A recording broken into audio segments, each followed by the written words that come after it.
பார்த்தீங்க ஸ்டார்டிங்லேருந்தே வரல, அதுக்கப்புறம் தான் அனுப்புறீங்க அவரை. எப்படி செகண்ட் ஹாஃப் ஸ்டார்டிங்லேருந்தே வரல. ஆமாம் கொஞ்சம் அதான் அது என்னன்னா இப்போ ஹீரோ வந்து மொதல் 40 நிமிஷம் வந்தாலும் ஹிட்டு தான், கடைசி 40 நிமிஷம் வந்தாலும் ஹிட்டு தான் அப்படின்னு தோணுது.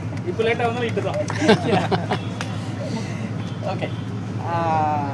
ஸோ நான் இவர்கிட்ட சார்கிட்ட கதை சொன்ன பிறகு எனக்கு ஒரு சின்ன தயக்கம் இருந்து எப்படி சொல்கிறது இதில் வந்து செகண்ட் ஹாஃபில் தான் வர்றது சார், நீங்கள் எதுவுமே சொல்லாமல் நான் முதல்ல சொல்ல ஆரம்பிங்க நீங்கள் அப்படின்னா.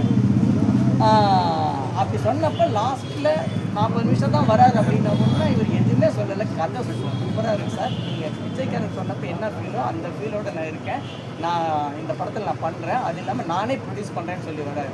யாருங்க இந்த ரிஸ்க் எடுப்பான் சொல்லுங்கள்? ஒரு ப்ரொடியூசராக இந்த கதையை தான் வந்து இன்னும் செகண்ட் ஹாஃபில் தான் வர்றேன் அப்படிங்கிற இருக்கிற கதையை எப்படி துணிஞ்சு ஒரு ப்ரொடியூசர் எடுக்க முடியும்? அந்த கட்ஸு வந்து விஜய் ஆண்டனி மட்டும்தான் இருக்குது. எப்போ பிச்சைக்காரன் பண்ணுறப்ப நிறைய ஹீரோஸ்ட கதை சொன்னேன், அவங்க எல்லாருக்கும் என்ன பட்டுச்சுன்னா இது வந்து ஒரு பிச்சைக்காரனுடைய கதை, எப்படி சார் நான் ஒரு பிச்சைக்காரனாக இருக்கிறது அப்படின்னு நினச்சிக்கிட்டு இது பிச்சைக்காரனுடைய கதைங்கிற பார்வையில் இருந்தாங்க நிறைய பேர். நான் சொன்ன கதை சொன்ன நிறைய பேர். ஆனால் விஜய் ஆண்டனி சாருக்கு மட்டும்தான் தெரிஞ்சது இது வந்து பிச்சைக்காரனுடைய கதை இல்லை, ஒரு பணக்காரனுடைய கதை அப்படின்னு. அந்த சென்ஸில் தான் இந்த படம் கண்டிப்பாக ஜெயிக்குங்கிற நம்பிக்கையில் படத்தை இறக்கி இந்த படத்தை பண்ணியிருக்காரு. இன்றைக்கி காலையிலேருந்து வர ஆந்திராவில் வந்து வந்த தேவிலுங்கிற படத்தை டைட்டில் இந்த படம் ரிலீஸ் ஆகிருக்கு. அங்கேயும் சரி இங்கேயும் சரி ட்ரெமெண்டஸ் ஃபீட்பேக். இந்த படம் பெரிய ஹிட் ஆகிறதுக்கான எல்லா இதுவும் வந்திருக்கு. இப்போ நைட் ஷோ வந்து ஆல்மோஸ்ட் எல்லாமே ஃபில் ஆகிட்டுருக்கு. நாங்கள் எதிர்பார்த்து இதுதான் மவுத் டாக் மட்டும்தான் நாங்கள் நம்பணும், ஏன்னா அது மட்டும்தான் ஜெயிக்கும். அது எதை கொண்டு வரோம்னா கதை மட்டும்தான் அந்த விஷயத்தை கொண்டு வரும். ஸோ முதல்ல இந்த வாழ்க்கையை வாழ்ந்து காட்டின பாஸ்கருக்கும் நிஜ பாஸ்கருக்கும் அதை வந்து இந்த கதையை மறுபடியும் இந்த கதையை திரையில் கொண்டு வர்றதுக்கு ரிஸ்க் எடுத்த விஜய் ஆண்டனி சாருக்கு என்னோட முதல் நன்றி.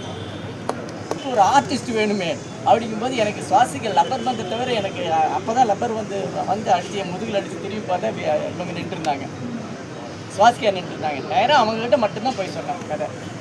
நான் இப்போ யாருக்கிட்ட கதை சொன்னாலுங்க, எந்த ஆர்டிஸ்ட்டு கதை சொன்னாலும் இல்லை நான் என் நண்பர்கிட்ட சொன்னாலும் கதை எப்படி இருக்குன்னுலாம் சொல்ல மாட்டாங்க. சார் எங்கள் பெரியம்மா பொண்ணு ஒன்று இப்படி இருக்குது சார் எங்கள் சித்தி இப்படி விட்டுதான் சார், இதுதான் முதல் வார்த்தையாக வரும். அப்போ நான் நினச்சிக்கிட்டேன் கண்டிப்பாக இந்த படம் ஹிட்ரான். ஒவ்வொருத்தரும் வெளியே போகும்போது தன்னுடைய ரிலேட்டிவை ரிலேட் பண்ணிட்டு போயிடுவாங்க. இந்த படத்து ஹிட் ஆனதுக்கான எல்லா இதுவுமே நான் கதை சொல்கிறப்ப எனக்கு கிடச்சிருச்சு. ஸோ அந்த நம்பிக்கையில் தான் நான் படம் பண்ணேன். ஒரு படம் ஓடுங்கிற நம்பிக்கை இல்லைன்னா அந்த கதையை எடுக்க மாட்டேன். அது எனக்கு பிடிச்ச கதையாக இருக்கலாம், ஆனால் இது ஓடாதுரா, இதுக்கு இந்த எலிமெண்ட்டை வச்சுட்டு ஓட்ட முடியாது அப்படி தோணுச்சு நான் எடுக்கவே மாட்டேன். எந்த ப்ரொடியூசரும் நான் சீட் பண்ண மாட்டேன்.